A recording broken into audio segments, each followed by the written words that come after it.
What's going on, bee herders? I know if you're like me, you like to save a few dollars everywhere you can with regards to bees because they can get expensive really quick. So today we're out in the bee barn building some migratory pallets. I'm going to give you dimensions and assembly instructions. We'll not bore you with all the cutting of the wood, but hopefully you can learn how to save a few bucks. I think I'm saving about 10 bucks a piece on these, which adds up over time. So stay tuned.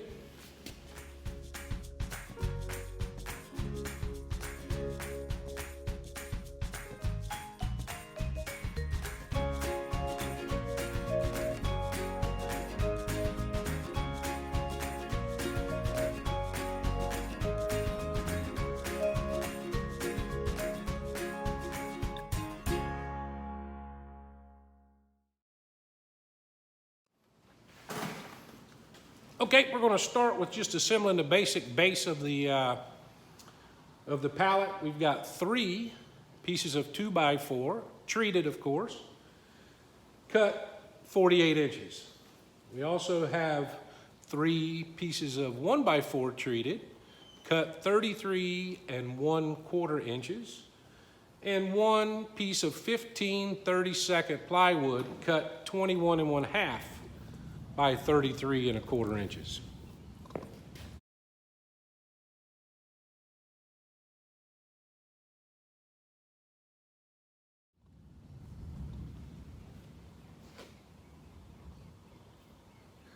And we're going to assemble all of that with a 7/16 crown staple using 1 1/2 inch staples.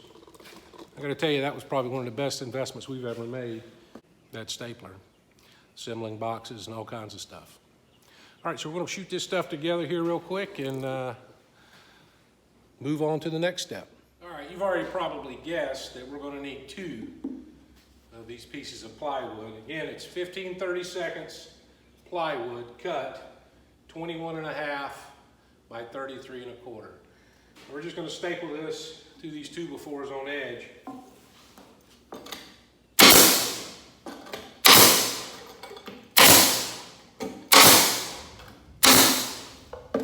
Obviously, you're not saving any money if you got to go out and buy all of this equipment, but when you scale up in beekeeping, you're going to find yourself needing it. So, table saw, air staplers, screwdrivers, you name it.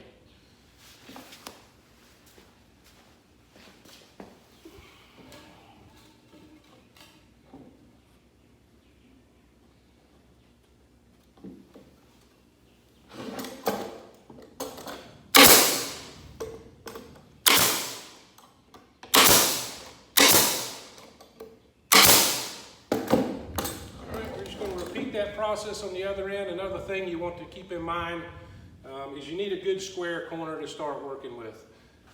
Seldom does plywood come perfectly square, so square an edge to work off of as you make all your cuts. And you can cheat a little bit. It doesn't have to be absolutely perfect. We'll make up for it when we make our base for our box here in a few minutes. All right, I've marked the center of the base 16 5/8 on each end.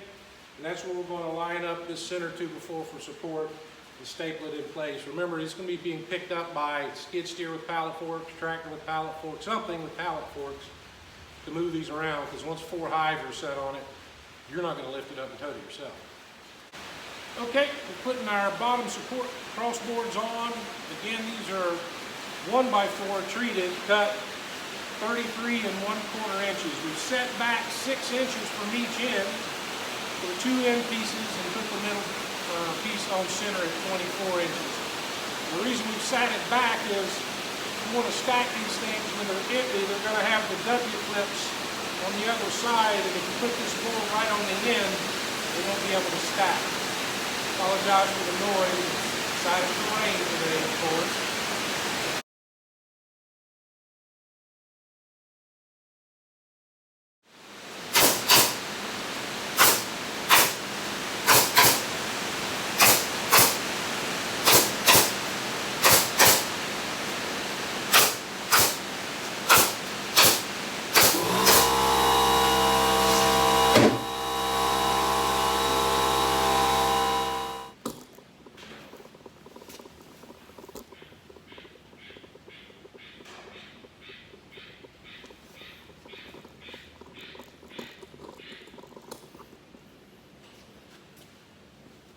Okay, we've got it flipped over. I'm going to staple on the first 3 of the baseboards for the hide box itself.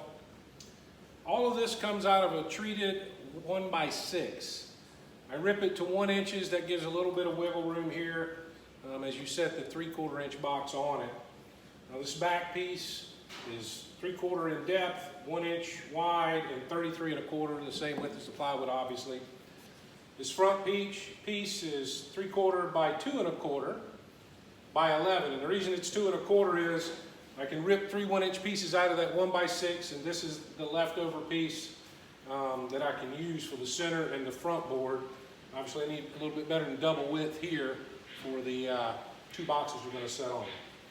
So this piece 3/4 by 2 1/4 by 18 1/4. We're going to staple all this in place on center here.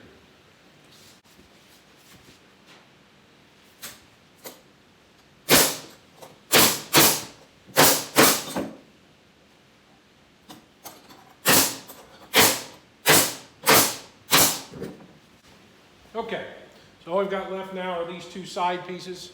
We'll get those in just a second.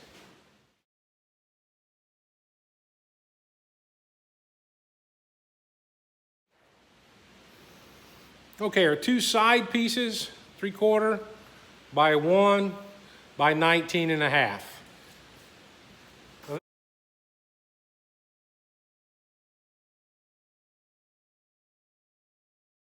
This is just a template that I'm working with. 19 1/2 set flush to this front edge. Gives you a 1-inch gap back here for an entrance at the back corner. Plus you have a reduced entrance at the front. Kind of keeps the bees from drifting as they come back. Gives them another room, another little corner to draw air and enter the box from. Remember, this is for pollination. This is kind of the standard for shipment out to California for almonds.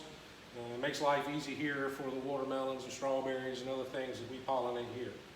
So we'll staple these in place and kind of show you the finished product here in a few moments.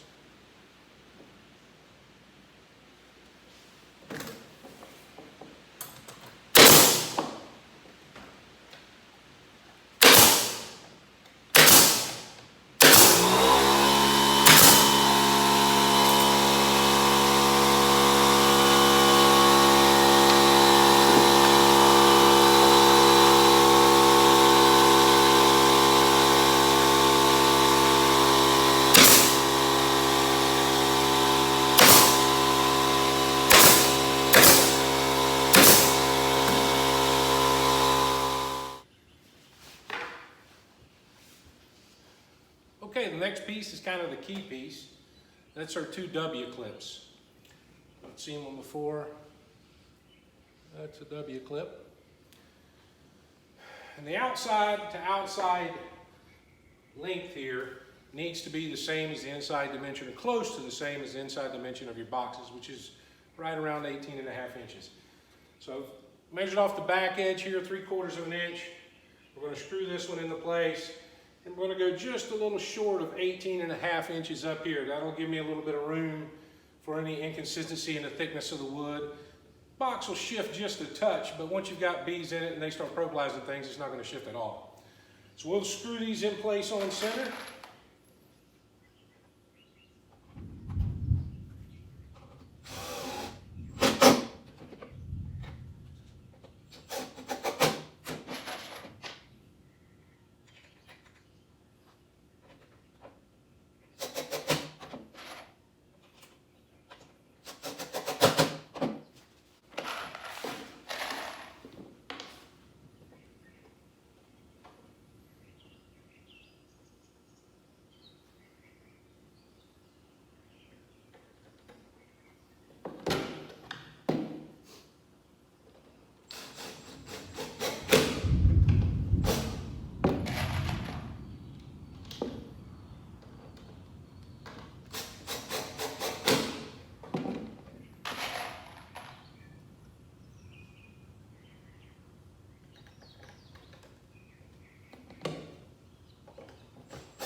Okay, let's put some boxes on it and see what it looks like. What say you?